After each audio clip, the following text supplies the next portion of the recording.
पुष्पांजलि मेंसवेयर का एक और प्रतिष्ठान दूल्हा हाउस कंप्लीट और परफेक्ट वेडिंग कलेक्शन की हो गई है ग्रैंड ओपनिंग।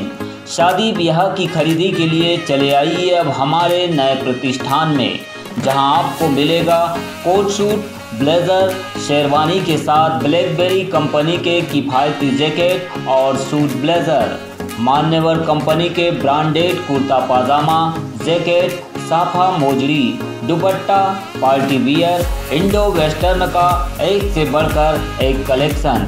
हमारा पता है दादाबाड़ी स्कूल के पीछे इतवारी बाजार के पास बालाघाट। संपर्क करें 9425138551।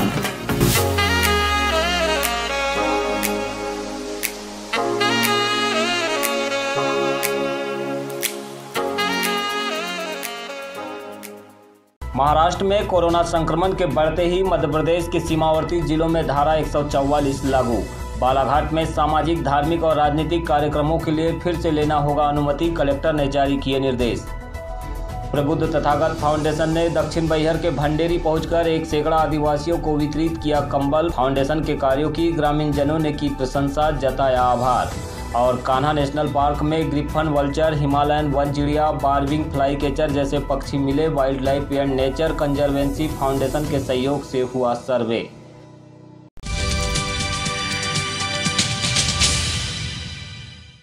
महाराष्ट्र में कोरोना वायरस संक्रमण के बढ़ते मामलों के मद्देनजर मध्य प्रदेश सरकार ने भी सीमावर्ती जिलों के लिए नई गाइडलाइन जारी कर दी है। जिला प्रशासन ने इसके तहत जिले में एक बार फिर धारा 144 लागू करते हुए रात्रिकालीन कर्फ्यू लगा दिया है। साथ ही घर से बाहर निकलते ही मास्क पहनना अनिवार्य कर दिया। मंगलवार को जिला प्रशासन के निर्देश पर नगरपालिका और राजस्व प्रशासन की संयुक्त टीम ने नगर में मास्क नहीं पहनने वालों पर जुर्माना कार्रवाई भी प्रारंभ कर दी है। साथ ही बाजार में सोशल डिस्टेंसिंग का पालन करने की हिदायत दी है। जुर्माना कार्रवाई के तहत 23 फरवरी को करीब आधा सैकड़ा लोगों पर कार्रवाई हुई।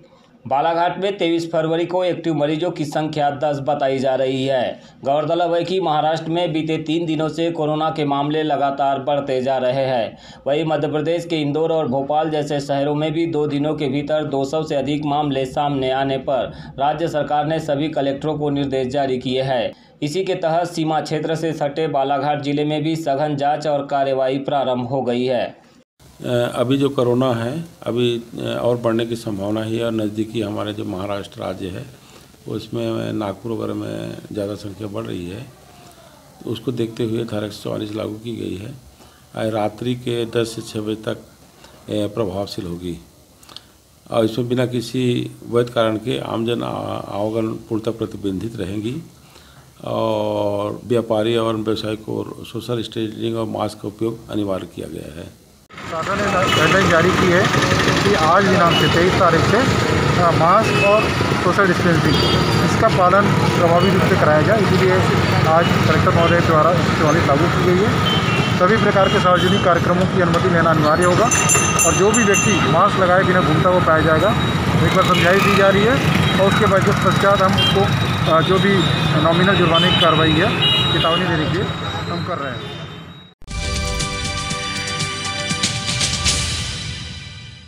प्रबुद्ध तथागत फाउंडेशन के द्वारा 23 फरवरी मंगलवार को जिला मुख्यालय से लगभग 80 किलोमीटर दूर ग्राम भंडेरी में आदिवासियों को 1 सैकड़ा से अधिक कंबलों का वितरण किया गया। इस दौरान कार्यक्रम में संस्था की ओर से फाउंडेशन के सचिव महेंद्र मेश्राम, सहयोगी संपत मेश्राम, रिटायर्ड CISF कर्मचारी मौजूद रहे।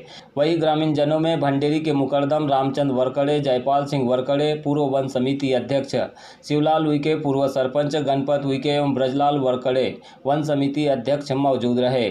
कार्यक्रम के दौरान जयपाल वरकड़े ने संस्था के द्वारा किए जा रहे कार्यों की प्रशंसा की और आदिवासी क्षेत्रों में संस्था की पहुंच से आदिवासियों को मिल रही मदद के लिए साधुवाद दिया। इसके बाद एक एक करते हुए उपस्थित ग्रामीण जनों को 1 सैकड़ा से अधिक कंबलों का वितरण हुआ।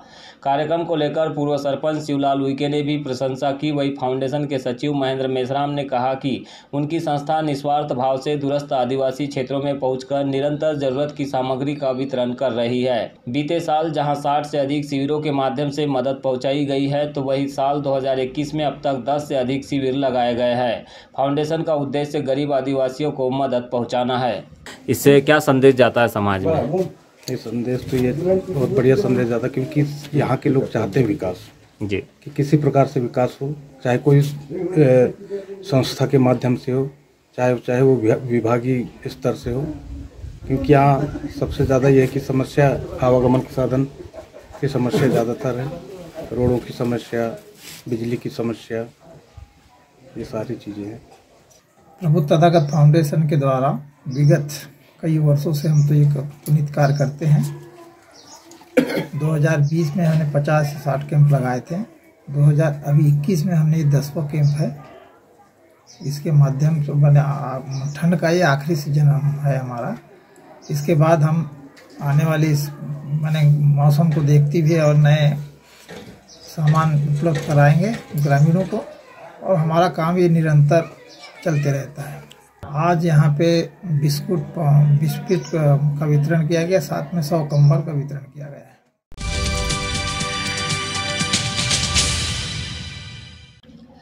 जिले के कटंगी विधानसभा क्षेत्र के खैरलांजी तहसील अंतर्गत ग्राम कचेखनी में 22 फरवरी को जननायक बिरसा मुंडा की प्रतिमा का मुख्य अतिथि समाजसेवी इंजीनियर प्रशांत मेश्राम द्वारा अनावरण किया गया।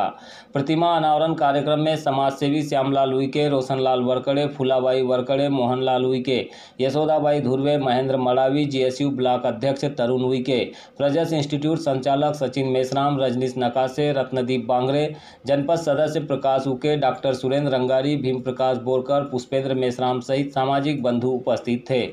प्रतिमा अनावरण कार्यक्रम को संबोधित करते हुए समाज सेवी इंजीनियर प्रशांत मेश्राम ने कहा कि जननायक बिरसा मुंडा युवाओं के प्रेरणा स्रोत है, जिन्होंने नौजवान नेता के रूप में सभी मुंडाओं को एकत्र कर अंग्रेजों से लगान माफी के लिए आंदोलन कर अंग्रेजी शासनकाल की नाक में दम कर रखा था। उन्होंने अपने क्षेत्र की अकाल पीड़ित जनता की सहायता की, जिससे वह महापुरुष बन गए। उनके प्रभाव के चलते ही मुंडाओं में संगठित होने की चेतना जागी। हमें ऐसे युवा जननायक के जीवन से प्रेरणा लेकर समाज में कार्य करने की जरूरत है।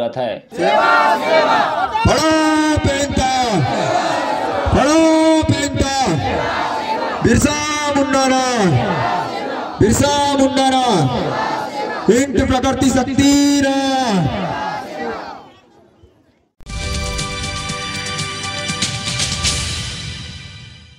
18 फरवरी से 21 फरवरी तक कान्हा टाइगर रिजर्व द्वारा दूसरा world survey wildlife nature conservancy Indore एवं सिंगी नावा कंजर्वेशन फाउंडेशन के सहयोग से आयोजित किया गया। कान्हा में इसके पूर्व 2017 में सर्वे हुआ था। 85 सदस्यों को अलग अलग टीम में विभाजित किया गया था। इस बार बड़ी संख्या में पक्षियों की अलग अलग प्रजाति टीमों द्वारा खोजी गई है, जिसमें प्रमुख रूप से हिमालयन रूबी थ्रोट पहली बार कान्हा में देखी गई है। इसके अलावा Griffin vulture, Himalayan vulture, black napped Oryol, fire capped tit और बार विंग फ्लाई कैचर जैसी बहुत कम दिखाई देने वाली पक्षियों की प्रजाति भी देखी गई है। अभी डेटा का आकलन किया जा रहा है, जिसके बाद ही कितनी प्रजाति के पक्षी और कुल कितने पक्षी देखे गए, इसकी संपूर्ण रिपोर्ट आएगी। कान्हा पार्क के सुपरिटेंडेंट सुधीर मिश्रा ने बताया कि पूरा सर्वे लाइन ट्रांजिट मेथड से किया गया। इस तरह के सर्वे से विभाग को डेटा एकत्रित करने में मदद मिलती है तथा निष्कर्ष के अनुसार कार्य योजना तैयार करने में भी मदद मिलेगी। सर्वे के अंतिम दिन फील्ड डायरेक्टर SK सिंह द्वारा विभाग द्वारा किए जा रहे कार्य के बारे में प्रेजेंटेशन के माध्यम से सभी को अवगत कराया गया। समापन कार्यक्रम में सुनील कुमार सिंह क्षेत्र संचालक कान्हा की अध्यक्षता, नरेश यादव उप संचालक बफर जोन, सुनील सिन्हा सहायक संचालक एवं सिंगी नावा कंजर्वेशन फाउंडेशन के घनश्याम की उपस्थिति में आयोजित किया गया। सभी प्रतिभागियों को प्रमाण पत्र भी वितरित किया गया।